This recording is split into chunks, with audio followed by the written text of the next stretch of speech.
पूरे देश में एलपीजी गैस जिसे हम बोलते हैं, इसकी देश में भारी किल्लत हो गई है।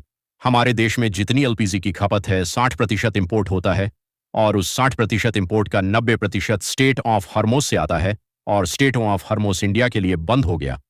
तो 90% इंपोर्ट्स कम हो गए हैं। इसका सबसे ज्यादा खामियाजा इस वक्त इमीडिएटली रेस्टोरेंट्स और होटल बर्दाश्त कर रहे हैं।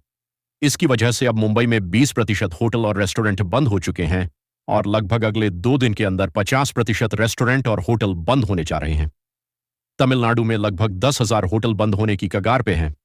पंजाब और दिल्ली, एनसीआर में हजारों होटल और रेस्टोरेंट्स आने वाले कुछ दिनों के अंदर बंद होने जा रहे हैं। और इसी तरह की कहानियां बेंगलुरु, हैदराबाद, पश्चिम बंगाल, छत्तीसगढ़, हरियाणा, बिहार सब जगह से आ रही हैं। पूरे देश में इससे 1 करोड़ से ज्यादा लोगों के एकदम से बेरोजगार हो जाने की आशंका है और इतने बड़े स्तर पर अगर लोग बेरोजगार हो गए तो क्या स्थिति होगी? इस पर इकरा हसन ने किया, बोला, जरूर सुने।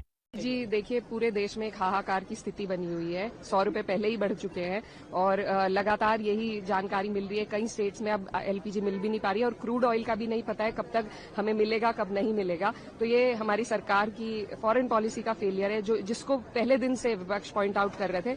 आज जब आम जन के जीवन पर उनका असर दिखेगा तब जनता को समझ में आएगा कि किस तरीके से हमारे देश को इन्होंने अंग्रेजों के सामने फिर से गुलामी के कगार पर लाकर खड़ा कर दिया है। किस पता नहीं कौन सी मजबूरियां हैं जिसके कारण हमारी सरकार सरेंडर कर चुकी है कि आज यूएस हमें डिक्टेट कर रही है कि कब हम रशिया से तेल ले सकते हैं, कब हम नहीं ले सकते हैं। तो ये सरासर हमारी फॉरेन पॉलिसी का फेलियर है और मेरी सरकार से यही डिमांड है कि हम अपनी इंडिया फर्स्ट की पॉलिसी को अपनाएं। हमारा देश वो देश है जिन्होंने वर्ल्ड वॉर के टाइम पर भी नैम बनाया था, तो हमने ऐसे ऐसे फैसले लिए हैं अपने देश के हित में। आज ये सरकार हमारे पूरे देश को बेचने का काम कर रही है।